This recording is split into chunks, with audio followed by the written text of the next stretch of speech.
Liability versus full coverage car insurance, which one do you need? A lot of people think full coverage means their car is protected in every situation, and liability means the bare minimum. That sounds simple, but it is also where the biggest mistake starts. The truth is that full coverage is not even an official insurance term, and that one detail changes the whole comparison. Because the real question is not which one sounds better, it is which one fits the risk you are actually carrying. And the wrong answer usually shows up only after a crash, theft, or repair bill makes the gap impossible to ignore. What liability insurance actually covers? Liability insurance is mainly there for damage or injuries you cause to other people when you are at fault. That usually means bodily injury and property damage, and in most states it is the core coverage required to drive legally. What it does not do is pay for damage to your own car after an at-fault accident. That is why liability can feel cheaper at the start but much riskier later. If your car is badly damaged and you only carry liability,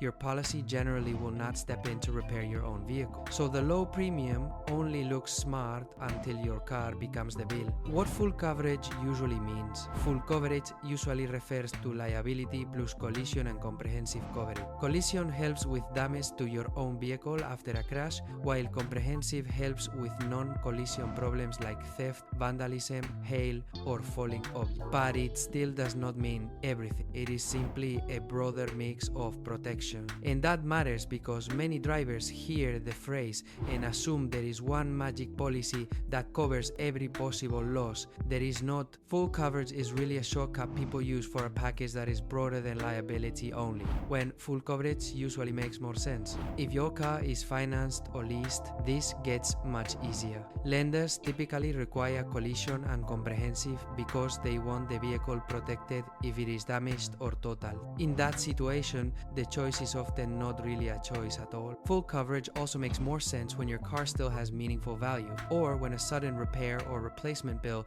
would hit your finances hard. If losing the car would create a major money problem, broader protection usually becomes easier to justify. When liability only can make sense, this is where the comparison gets more honest. If your car is older, paid off, and lower in value, carrying collision or comprehensive may stop making financial sense, especially if the potential payout would be small after your deductible. That is the part many drivers never recalculate. But this is also where people cut too fast. An older car can still be worth protecting if theft, weather, or a replacement cost would still hurt you financially. So the real decision is not just the age of the car, it is the value of the car compared with your ability to absorb the loss. This is general info, not financial or legal advice. The question that decides it. So which one do you need? If you mainly need the legal minimum and could handle losing the car without major stress, liability only may be enough. If your car is financed, is still valuable or expensive for you to replace, full coverage usually makes more sense. That is the missing piece from the beginning. The smartest option is not the one with the lower premium or the bigger label. It is the one that matches what would hurt you more, paying extra every month or paying a huge bill all at once.